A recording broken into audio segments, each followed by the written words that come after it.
Hello, good morning, good afternoon, everyone. Great to see you. Thank you for joining us in this mid-December day. Some of you may be in bad weather. We've already heard from some on the call. Congrats. I mean, it's December 16th, so we're psyched about anyone who joined us today, and you'll be glad you did. My name is Rebecca Goldberg. I'm a co-facilitator for the Grantmakers for Education Out of School Time Impact Group, along with Kathleen Trouthagen. And we are very excited to be sharing this story today from Campfire, which is one of our partners in the youth development field. Just quick background story. So I had the pleasure and privilege of partnering with Campfire for a number of years when I was a program officer at the S.C. Bechtel Junior Foundation. And we did a lot of work with the organization. And one of the things that was so clear was what a learning organization Campfire was. They were going through a lot of change, leadership transitions, many different intentional efforts to improve quality, curriculum, learning systems, lots of hard things. And what I notice is that they really have a lot of humility and as they're learning, and that they're learning together, and there's a real commitment to it. They also had the opportunity to start some of this work around equity when we were partnering with them. And, you know, I heard some of those conversations starting amongst the local councils. And when I saw this fall, the release of the new emblems, which you'll learn more about, I was just thrilled to see how far the process has gone and the journey has continued with the organization.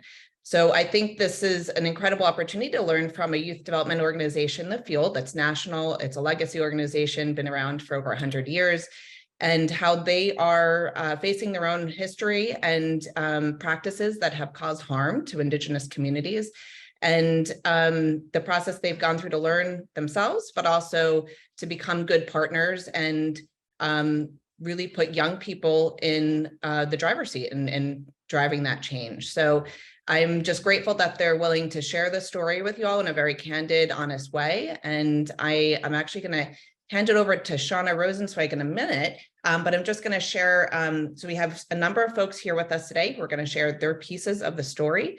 So we have Shauna Rosenzweig, who's the Campfire National Headquarters Chief Strategy Officer. So she's going to really run the show today. And then we're joined by Ben Matthews, also from National Headquarters, Diversity, Equity, Inclusion, and Access Manager. We've got Erin Boley from the Margaret A. Cargill Philanthropies, who's been supporting this work and sharing the funder perspective. We've got Jimena Quiroga Hopkins from Thrive Paradigm, who's an outside consultant working with the organization through the process. And then we have Maggie Bailey, who's a Campfire national board member, but she also has been a participant as a young person for a very long time and a youth cabinet advisory member, and she's a current college student. And then we're also joined by Jeanette Kunkel from Campfire Columbia Camp Namanu, executive director of the camp in Portland, Oregon. And then we invited Diana Canoyer from the National Indian Education Association to join. She was at a conference, but she pre-recorded some responses. So you'll also hear Diana's perspective. So as you can see, we have a lot to share, and I look forward to sitting and listening along with you all. So I'm just going to hand it over to Shauna. Perfect. Thank you, Rebecca. Hello, everyone. It's nice to see you. Rebecca, can you confirm you can see my screen? Perfect. Thank you.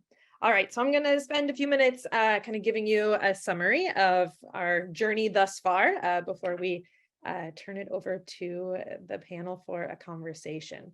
So when we talk about cultural appropriation at Campfire, I like to start with a picture. So take a moment and you can type in the chat if you want, or just think to yourself, what do you see when you look at this picture?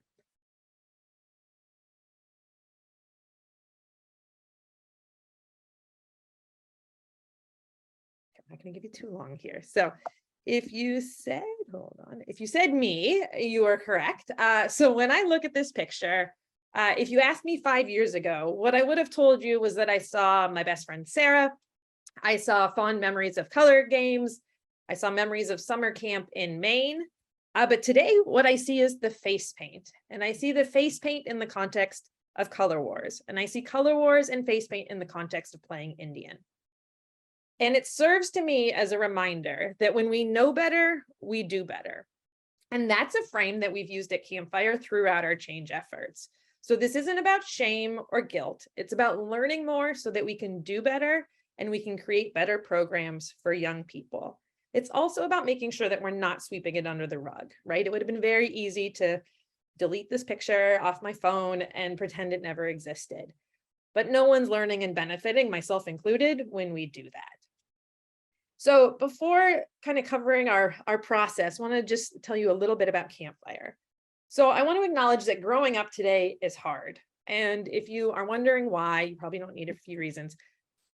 I'll share some recent news headlines that give you a sense of just all the things that are at play when it comes to being a young person today. And this is really why Campfire exists. So Campfire was founded in 1910 as the first multicultural, multiracial, non-sectarian organization for girls. It gave young women the same outdoor experiences that boys already had access to. In 1975, Campfire went co-ed, opening up its life-changing programs to boys as well as girls.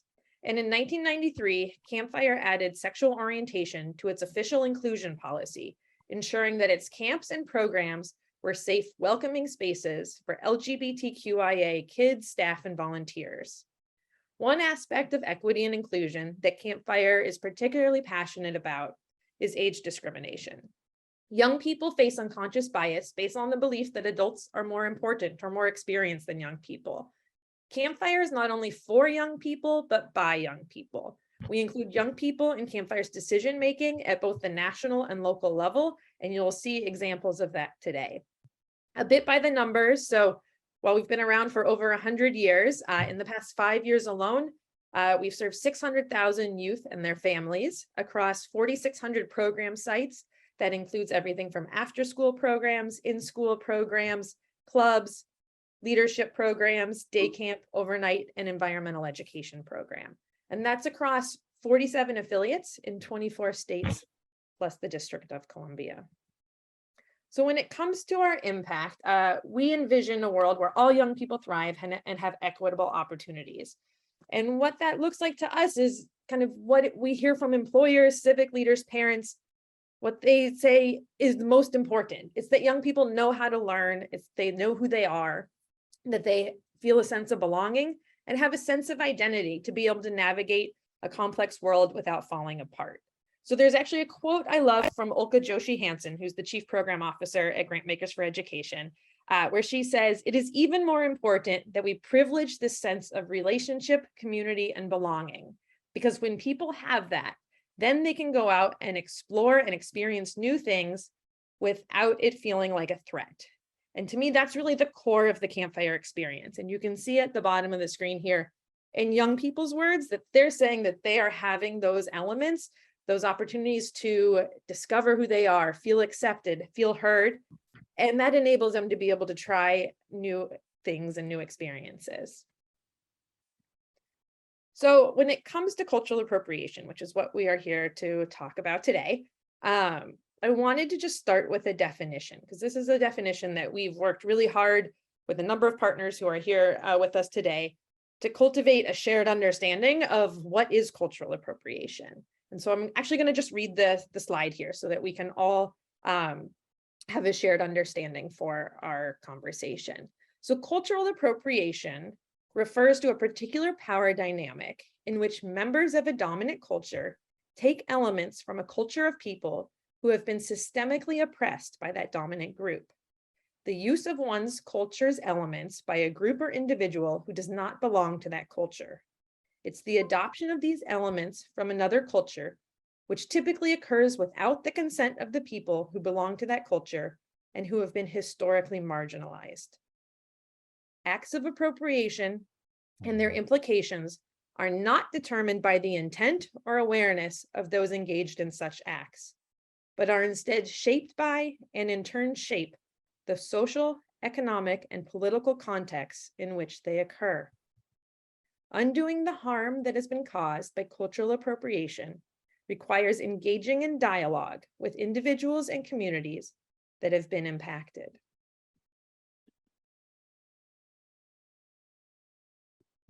With this understanding of cultural appropriation, Campfire needed to look at both past and present day ways it was appropriating Indigenous cultures and ask ourselves, Are we making growing up even harder than it needs to be?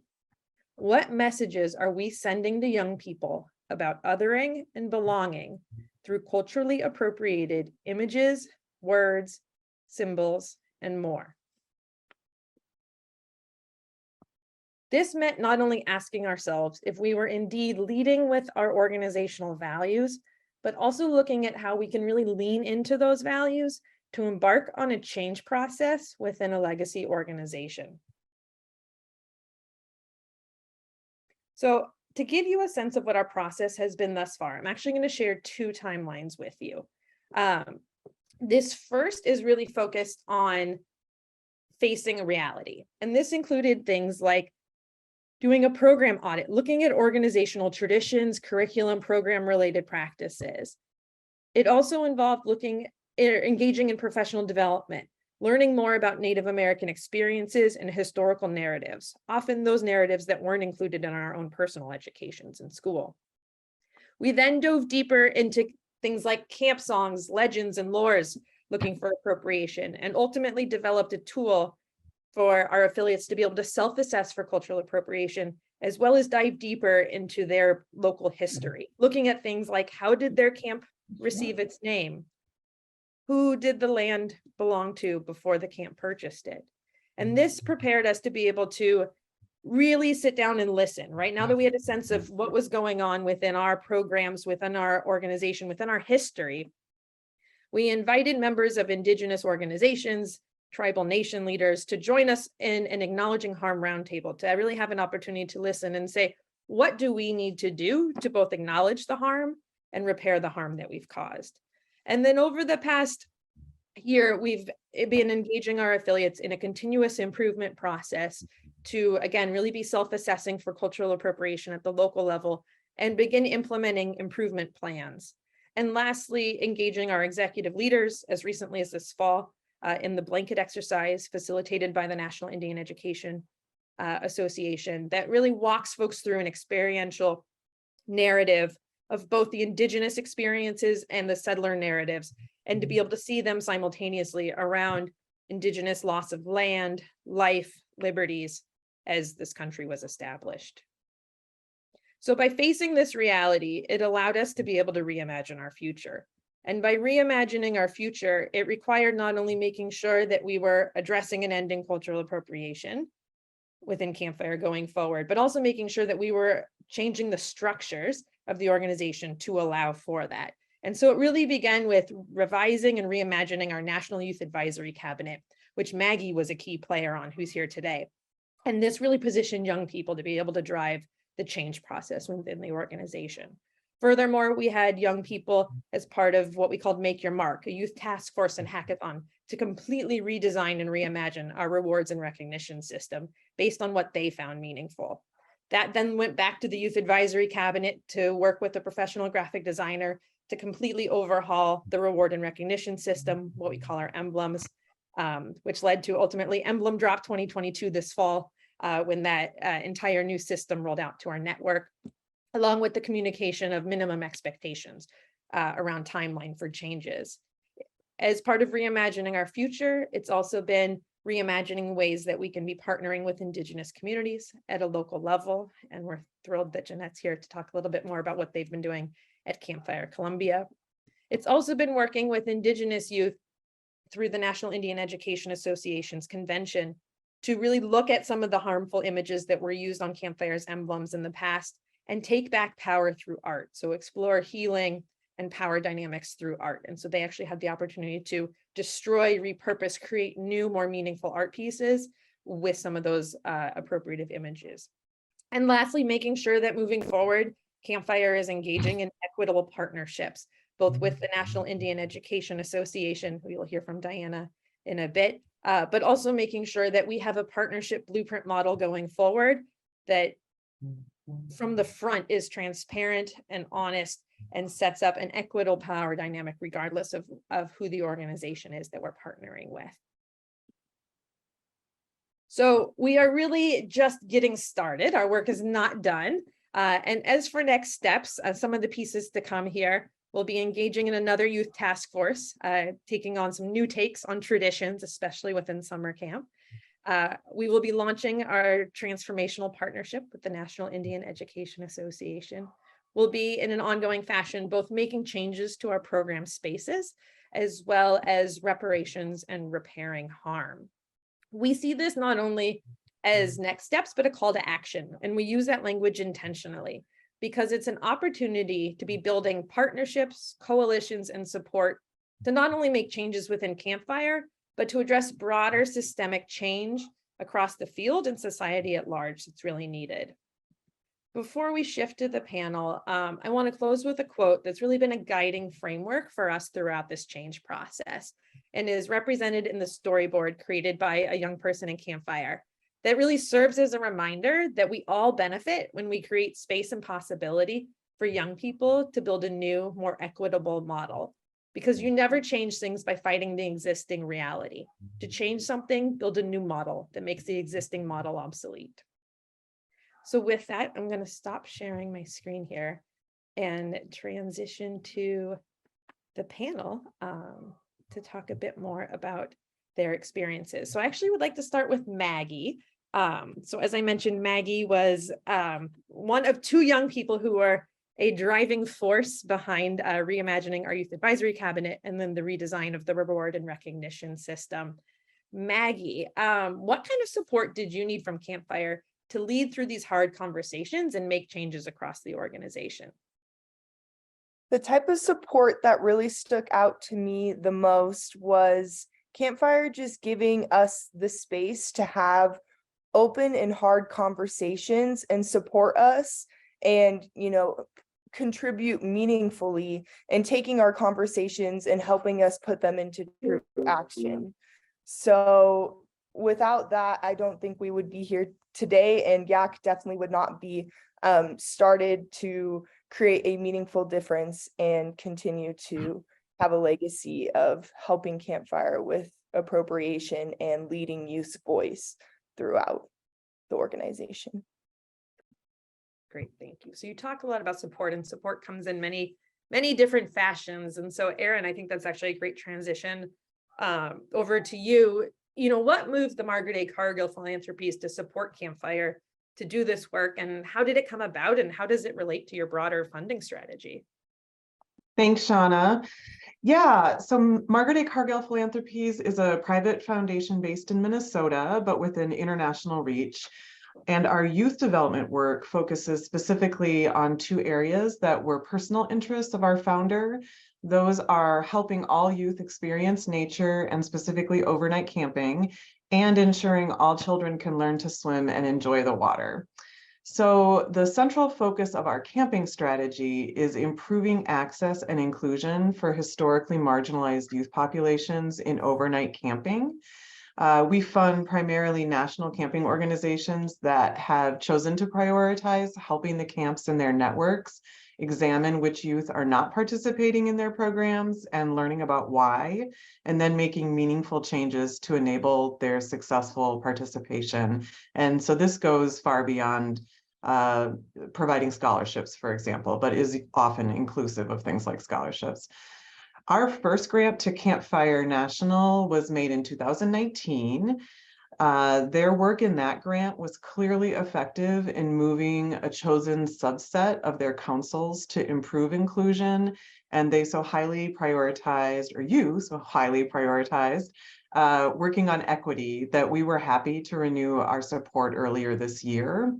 The new grant included support for your work focused on addressing the history of cultural appropriation that everyone here in the webinar is hearing about today. And Campfire brought that work to us.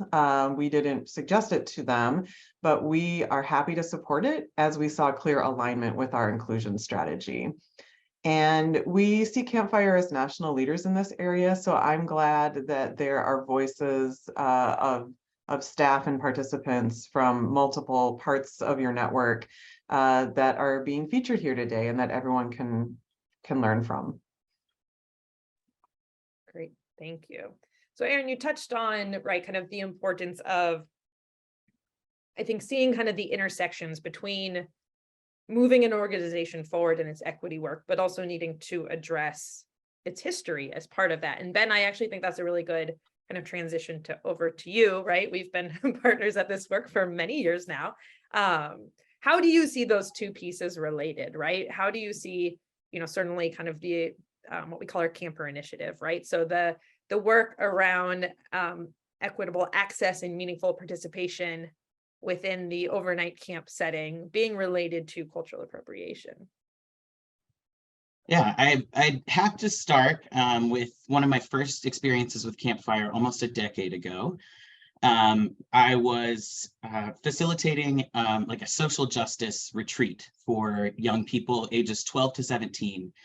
And that was the first time that I'd ever heard the words cultural appropriation. And young people at that program said, hey, the names of these cabins are a little weird. These don't feel right. I feel like this is mocking my culture or mocking my friends' cultures. We don't want to do this, right? And all of the adults were like, we have never thought of this. Okay, we'll do something about it. The young people were like, no, we need you to do something about it right now. Like, can you put something over that sign today? Because I don't want to go into that cabin with that name there, right? Again, this was in Oklahoma, where we do have a higher population of Native American and Indigenous young people. So it was very, very present there.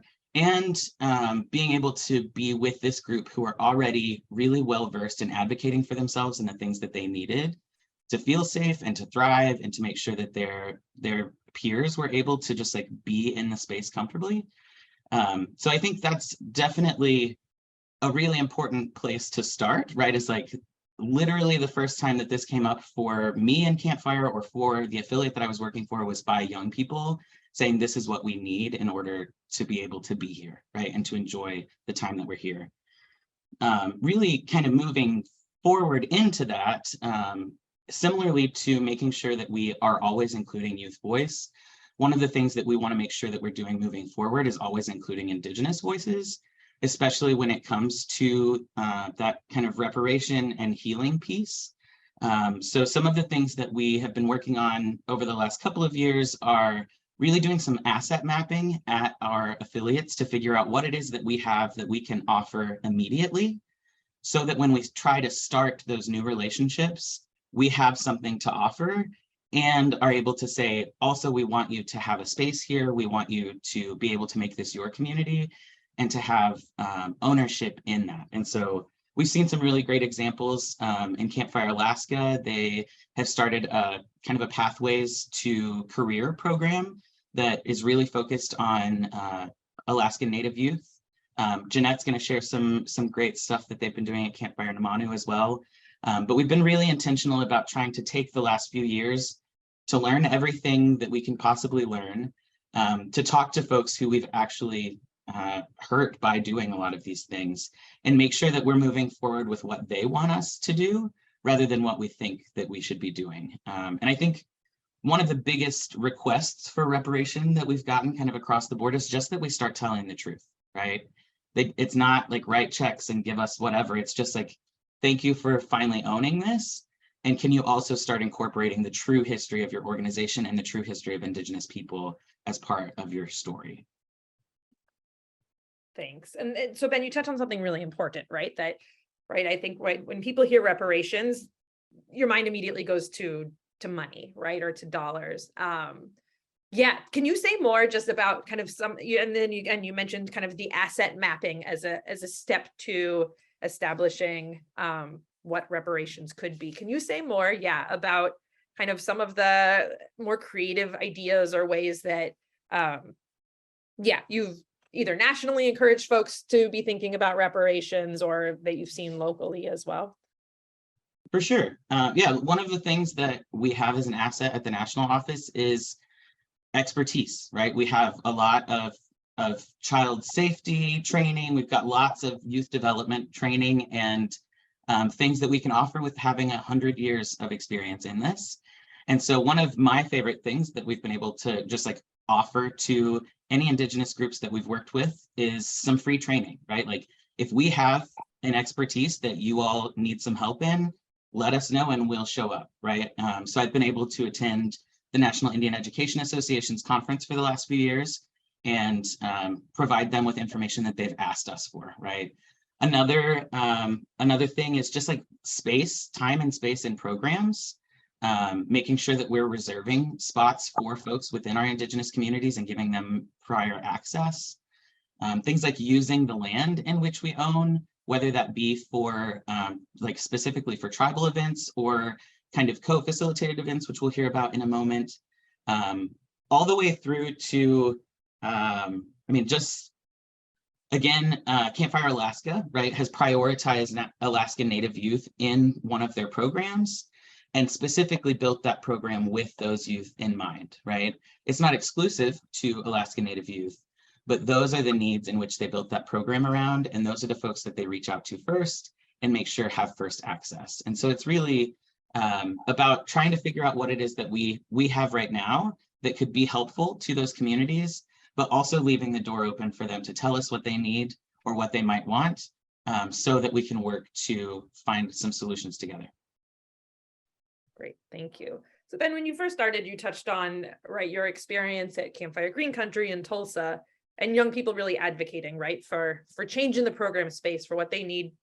They need both for themselves to feel safe and for their peers to feel safe, which actually, Maggie, I want to loop back to you if that's okay. There you are. I just lost you on my screen for a second. Yeah, so you've been a part of Campfire since you were 4, right? So this is definitely, you have literally grown up in Campfire. Can you talk to us a bit more about your experience, kind of both being able, when you felt maybe that you weren't able to kind of share your voice or ask questions, and kind of how that's evolved over time, especially on this topic of cultural appropriation? Yeah, definitely.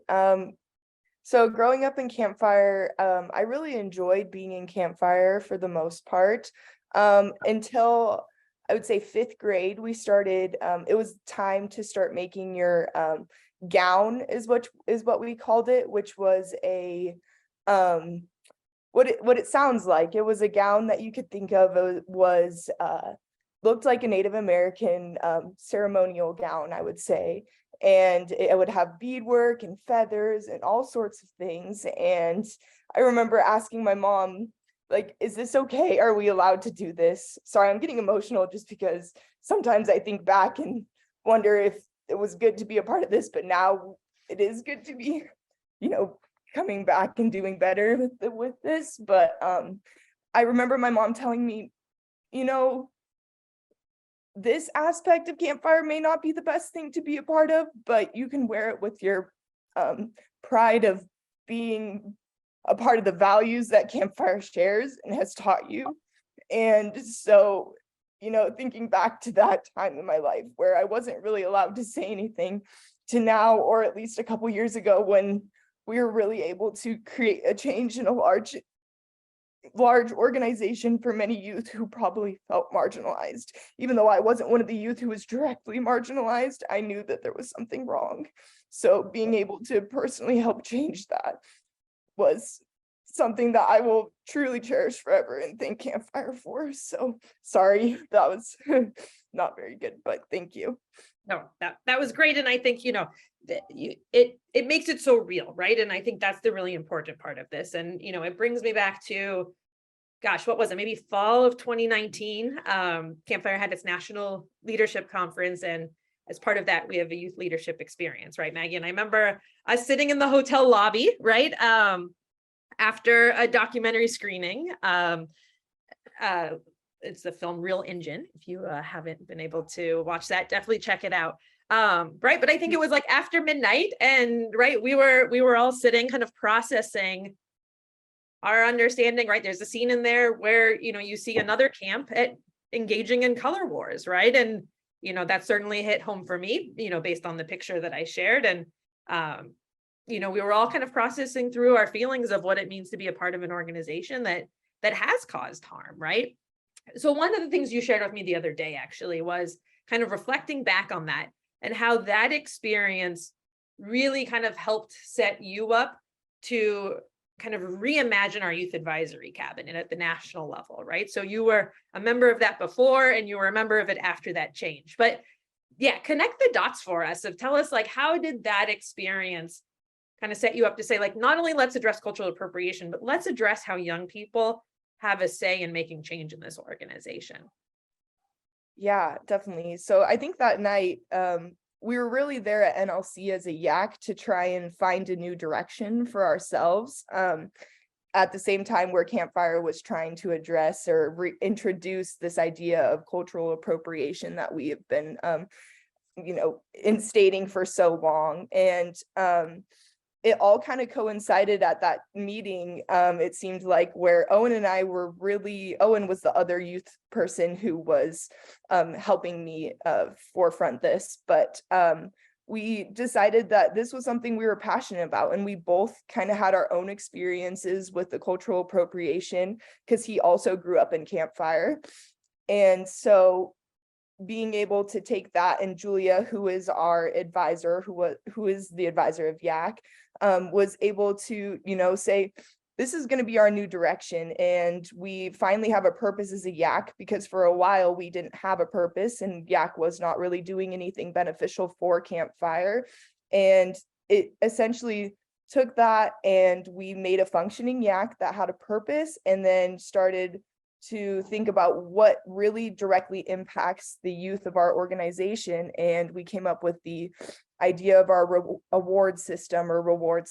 And first was the Wohelo Award, was something that we said was a cultural appropriation. So we made that to what it was actually supposed to be, which is the Work Health Love Award. And it still has the same value, but it's not, appropriating somebody's culture. And then the emblems that had a lot of appropriative symbols on them, finding a way to let the youth redesign the idea to have a new way to celebrate our accomplishments that we have, celebrating the values of Campfire. Thank you for sharing that. And you raise such an important point, right? That it's not about discounting the experiences or the recognition or the meaning that comes from these things. It's what the visuals are, what the items or the representations are. And that's where, right, we see so many of the problematic pieces of this come in. And so finding new ways to represent that, which again, you were a key player in that process.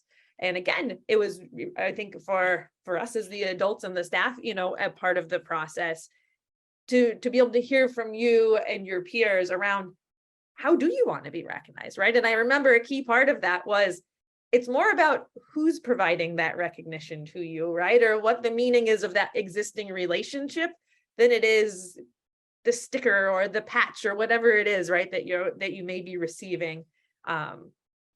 I also remember, right, there was a funny moment where I was like, we don't even remember what half of these things mean, right? So it was like, put on a word at least that like tells us what this was about. So I think so many ways that, again, we could be supporting young people to bring their own identities and their own culture in without utilizing someone else's culture, especially culture that we did not have permission to use. So thank you, Maggie, for sharing that. Jeanette, I would love to go over to you at the moment. Wow, I cannot imagine us being engaged in this process without you as a part of this organization and you driving the change at Campfire Columbia in Portland. At the local level, how have you engaged young people, camp supporters, right? That could be staff, that could be alumni, and also local tribal nations in the change process? Yeah, I mean, that's a huge question. I think first, if anyone's questioning kind of the why behind what we do, like listen to the passion that we just heard from Maggie and what that means. And it's such a huge motivation. And that is exactly kind of the passion that I've harnessed to make the changes at Campfire Columbia. And so for us, it was really about getting the voices to the table that needed to be there, and then looking at who was at the table and like keep going, like who's still missing at the table, right? So we had campers, we had current staff, we had alumni staff, we had board members, we had representation from different tribal nations that are around the Portland area. And we sat and we listened, and then we walked around, like physically walked around camp, and then invited them to experience like the summer camp experience that we were going through, and to give feedback, and to constantly not be afraid of what that change was, but to really like grab it and just run forward with that change, and and then to not be afraid to pause, because there were people that, you know, just were afraid or had that shame come, you know, because they felt so convicted of some of the practices or programs or things that they had participated in the past. And so helping them be educated and moving from that place of shame into what does reparation look like for Namanu. So those voices were really critical. And for us, it was really elevating the youth and the tribal voices to help all of us understand where they were and what they saw and what they experienced. So then we could change things to reflect a better Namanu, to reimagine Namanu. Great. Tell us about Salmon Camp this summer. Salmon Camp is like the highlight of, so I've been at Namanu now for 4 years, and thanks to Campfire National and the cultural appropriation audit that they challenged other campfire camps to go through. One of my things was like, for reparation, we have this amazing property. We have 552 acres that are on the Sandy River, and we have like the best fishing hole. And so I started talking to the Intertribal Fishery Council, and then out of that, we started talking about like our Umatilla, Yakima, Nez Perce, and Warm Springs tribal youth, and how can we get them to camp. So we worked together to create a program that it was Namanu summer staff being the camp counselors, and it was tribal youth from all of those nations at Namanu, and they had their elders there. And so we blended programming. So some of it was like traditional overnight camp programming. It was doing archery and swimming and hiking and plant identification, but then the elders would be doing, we did a big thing on lamprey and talking about how critical the lamprey are to the tribes in our area. And then on the last night of Salmon Camp, it was a week-long camp, we did a celebration with all of the first foods, and with drumming, and it was just beautiful because the camp staff got so much out of it, and the relationships that we've made with them. And then we've opened up Namanu as a place for them to use as far as reparation goes, and then providing camperships if any of those kids want to come back to camp at no cost to them during our regular. That's fantastic. Tell me, so one of the stories that I loved hearing from you was about learning about the original name of the land that you were on. Can you tell us a bit about that? Yeah, for sure. So Camp Namanu, the original, like Namanu was just a sing-songy kind of last name that our original Ethel Moore founder loved. And so she called it Namanu, but during Salmon Camp, during the last night celebration, one of the elders was standing up and talking about being grateful for the land and the trails. And he was talking about how his grandfather walked the trails that we still walk today down to the river, and how they would go down there to fish. And the trees are so massive, and so they called it tree toppinish.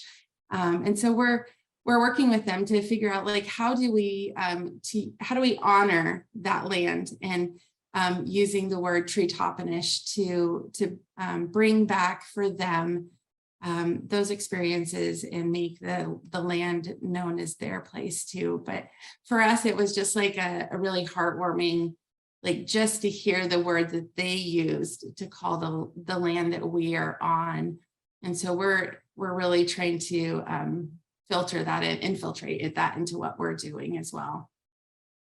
Love that. Well, and it's such a great example of, it's not about removing culture at large from campfire programs, right? But really finding a way to honor individual or groups' cultures in a way that feels like honoring to them, right? To that group. So I love that example. So you mentioned, thank you, Jeanette. You mentioned the audit, right? The self-assessment for cultural appropriation. Jimena, I hope you are not still dreaming about that audit. So Jimena was a key player in helping us create that. As an outside consultant supporting the process, what lessons in change management do you take away from this work with Campfire? Yeah, so there are many lessons, but I think one of the main things that was really critical for me to be a part of and to observe the organization doing is making sure that this process was really holistic and comprehensive, because I think it could have been very easy to do that audit and identify all the culturally appropriative practices and say, okay, we're not going to do those anymore. But that wouldn't be effective, comprehensive, quality, and thoughtful work. And so ensuring that it was really happening on all the levels where individuals were, raising the consciousness around this work for individuals, building capacity, shifting practices and policies in the organization. So I feel like that's one piece around change management that was really, really important. It has been important. The other piece I think is around buy-in for an organization, for a legacy organization that's been around for over 100 years, really thinking about all the constituents and the real attachment that folks have had to a lot of these practices for many reasons, and what it means to really create strategies that are going to support the buy-in process for all these different kinds of audiences, I think was really, really important. And then lastly, I think just being really realistic about the time that this work takes. A lot of the work, some of the components around the healing and repair work, the real thoughtful and authentic partnerships that I saw were being fostered both from national and also the councils, that's work that takes a lot of time. And so I think being really thoughtful and realistic about that. And as well as I'd say, the last thing I think is around the cultural humility piece and vulnerability.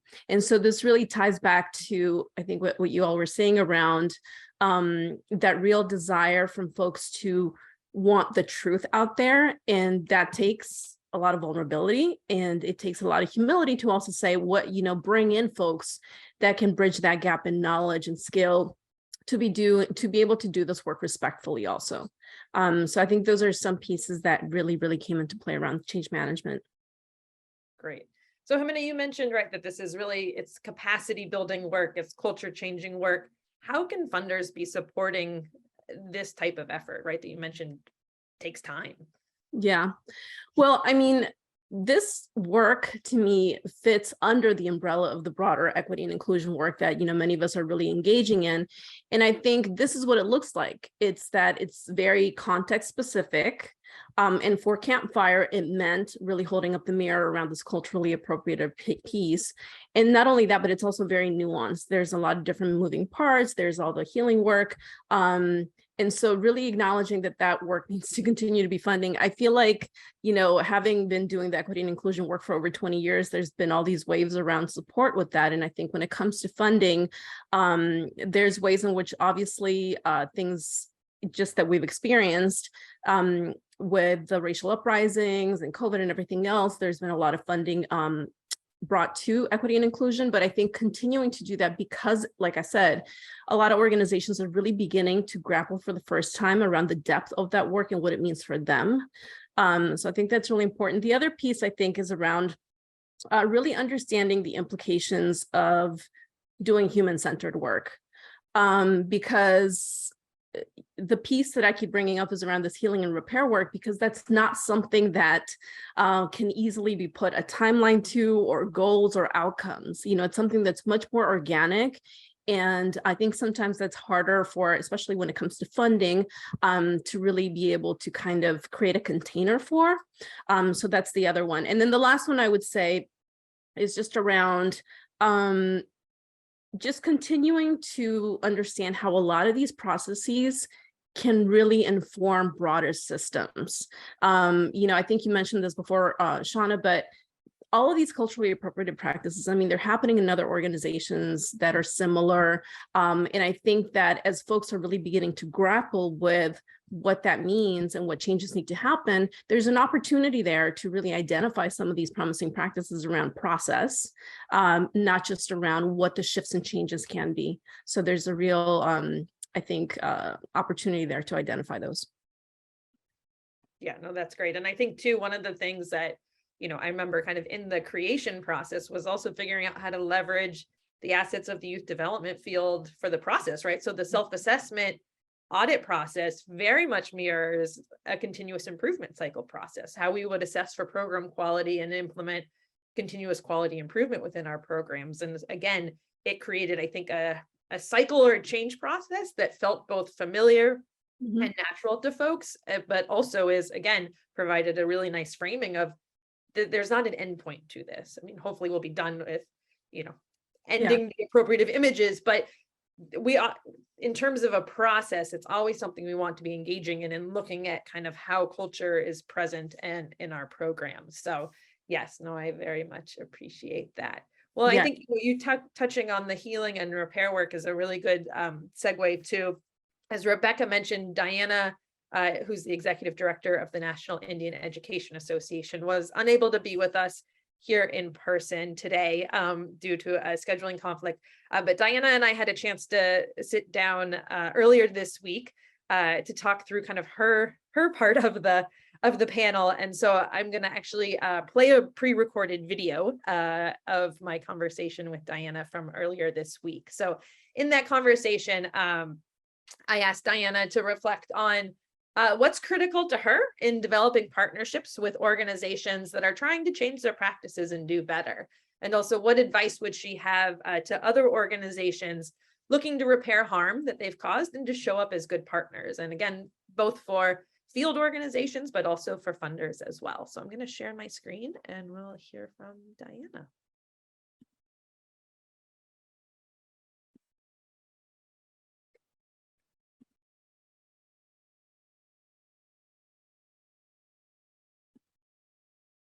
Compassion and understanding are also three critical values that both teams of people, both organizations need to come to the conversation with. And it does speak to having grace and patience. Campfire, and I am speaking really specifically about you and Ben, because that was our initial touch point with Campfire.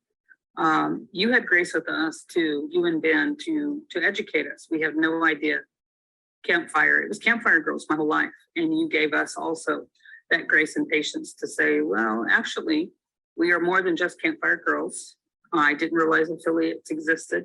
So there was a lot of collaborative teaching, sharing, and learning. And that's another piece of the relationship building before you get into the mutual beneficial partnership space for funders. I'd like to speak again about grace, patience, and understanding, and having that space of compassion. I know organizations who are looking to repair any kind of harm, whether it be cultural appropriation, or just in general, their organization hasn't been a good partner historically. Most folks want to run through a checklist. We've caused harm for a number of years. We want to fix it, repair it. So here's a checklist that we need to do to meet our board, meet our funders, meet whomever, but put that checklist aside and let's have a conversation first and foremost. Let's bring patience. So time cannot be a factor. Don't tell me that, well, in 1 year, we need to check all the boxes and you can't be harmed anymore, right? It can't, there is no end result. And I think that's one thing I would tell an organization. I am happy to walk through this process with you. I would actually enjoy an opportunity to walk through the repair process with you, but the process needs to come at my pace or my staff's pace or another organization's pace, because that harm does exist. And it's not just changing imagery, and it's not just changing a policy and a procedure, but it is changing historical trauma. And that organization or that person that I'm working with, they weren't around for that trauma, and I'm sorry for them, but this is the burden that they carry as a staff person, executive leader, senior leader, whatever their title is in that organization. So they need to carry that with some respect, but also an understanding that it's going to take some time to begin repairing these harms.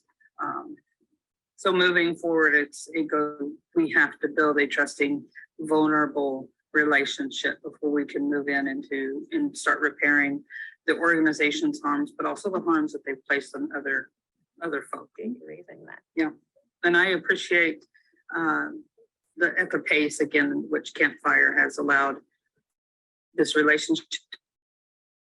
And I do feel like the partnership benefits are going to outweigh and be greater than if we just jumped in beginning of 2020 and said, okay, here's what we want to do, and we need you, NIA, to do these things, and we're going to check these boxes off. And I think in the future, moving forward, there's going to be a larger growth and movement. And I hope funders in Grant Makers for Education and other philanthropists that might see this video understand when they invest in organizations like Campfire or NIA, they also need to begin investing and building time for relationships to build before we move into the collaborative partnership space. So with that, I think Diana raises a great point. That's actually a really nice one to end on, which is that, right, relationships move at the speed of trust, right? We know that. And I think kind of expanding on that partnerships move at the speed of relationships, right? And so that's been a really important component of this work is making sure that we're building strong, vulnerable, authentic relationships in order to do this work in a transparent, honest, and authentic way. So with that, thank you for joining us, Rebecca. I'll turn it back over to you. Thank you. Well, I'm sure everyone else has found that as insightful as I did. I mean, it really is. It proves how this is an ongoing process to do this type of work and how many folks you need to engage. And I love that focus on relationship building and the time that it takes. And I know this is Grant Makers for Education, so we have a lot of funders on the call. So I think those were some important messages around the type of capacity building and flexible funding support that's needed long-term. It's not linear. You can't necessarily lay out what are the outcomes that you expect to achieve at the beginning of a process, and really walking alongside that organization like Margaret A. Cargill has been able to do.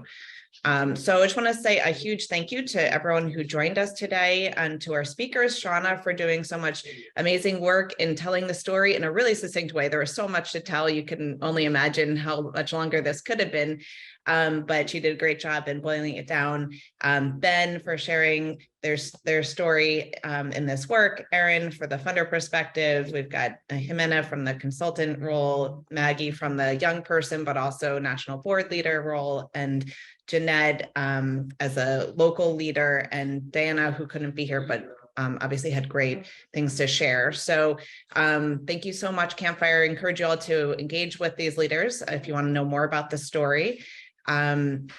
So thank you from Grant Makers for Education. We hope you have a wonderful holiday break. In fact, we have a couple more minutes, so if there's anyone who wants to come on with a question, I actually will just make some space for that. So I'll pause as I think about if you have a question. I'll share our next program coming up is going to be January 20th, always from 12 to 1 p.m. Eastern. And in January, we're going to talk about inclusion of children and youth with disabilities in out of school time, both kind of what is the status of the field, some bright spots, and how we can do better. But I see a question from Lakshmi. Why don't you come off mute and go ahead and ask? Thank you. Thank you so much for this, sharing your story today.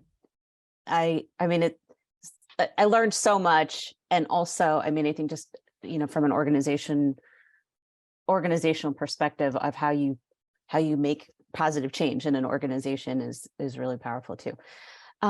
So this is, I hope I can explain what my question is. But, especially over the last few years, there's been so much attention on DEIB efforts, and some of it is going through the motions, right? I'm going to say I care about this because my stakeholders or my customers expect me to, and I'm going to sell more X, Y, and Z. And then some people, of course, have a really authentic desire to know more and do better. And I do wonder about those programs that or organizations that put they put something on an email or website, like, but then they do nothing else about it. So like, for example, I have seen organizations that in their signature blocks, they're putting the land that they are on, but they do nothing else to support Indigenous people, or, you know, and I just wonder, I mean, to me, that feels like appropriation, and I don't want to go down that route for my organization, but I just wondered if you could share your thoughts on, you know, just, you know, I'm curious to hear your thoughts on that, please. Ben, do you want to actually take this question? I feel like this is something you spend a lot of time thinking about, so. Yeah, well, and I will be completely transparent. It was one of my issues with Campfire National when I first got here. We kept saying everyone is welcome, or that our programs are for everyone and all people are welcome and will be affirmed here. And we knew that that wasn't actually true, right? Like, we did not have accessible programs for everyone. And so for us, one of the first steps in starting this as truly authentic work was to stop saying that stuff, right? If we're not doing it, we're not going to say it. And being very intentional about what we're saying. I think another major player in this, and honestly one of the only ways that we've been able to do this work, is that MACP has been so flexible with their funding and with what we have to prove, right? Even from the very first, well, our first grant with them was like a 3-year cycle, and 2020 was the middle year of that. So that did not work out the way that it intended, right? So we had some grant objectives that it was like, just kidding, there's a global pandemic, we'll figure that out later. But when it came to round 2 of the funding, they understood how important that flexibility was to us in the first place and built that in, right?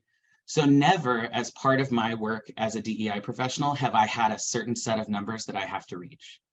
That's not what it's about for me. It's much more qualitative than quantitative, right? I want the young people who are in our programs to feel safe, supported, and affirmed. I want young people who haven't been able to get to our programs to get there. I'm not going to count them though, right? I'm not going to check boxes for anyone, right? Our goal is to make the program more accessible. And so with MACP not giving us boxes to check to say like, well, if you don't check this, you don't get the money, right? Or if you don't check this, then you didn't do your job. They've been so excellent at just like wanting to learn the process in the same way that we've wanted to learn the process, and have not given us those like, well, here are these 12 goals, right? Because honestly, even asking young people to identify themselves for the purpose of counting felt really weird for us from the beginning. So that was been part of our conversation with MACP through our funding, and has been absolutely pivotal in allowing us the freedom to do this in the way that felt right, instead of the way that other folks maybe have done it, or that funders have told folks they have to do it. I think building on that too, always starting with the young people as part of our DEIB process has also been central in making sure that, yeah, we kind of don't fall into that trap of lip service. So again, it's, you know, whether it's focus groups, surveys, conversations, I mean, we have probably more storyboards from young people than we know what to do with. But it comes from a place of tell us what you need, right? We can put forward things around accessibility, or who do you see at camp, you know, who do you see in your after school program, you know, and kind of walk them talk them through really kind of telling us their stories, their experiences, their perceptions of it, and then utilizing that. So any kind of change component that we've made that, you know, could kind of fall under that umbrella, we oftentimes, you know, the change is made, and then it also includes, you asked for this, you know, so there may be a sign that says, we heard from, you know, 85% of young people that having a calm corner to be able to decompress and program if you need it is central to my well-being, my mental health while at your program, right? So that we're able to kind of constantly be reflecting back, like, it's not what we as the adults in the organization felt was necessary, or, you know, kind of part of what may be perceived as the trend, but it's really kind of taking DEIB from the young people's perspective and using that to drive. It also, I think, helps as, you know, as I think it's so easy for a lot of the DEIB efforts to become politicized.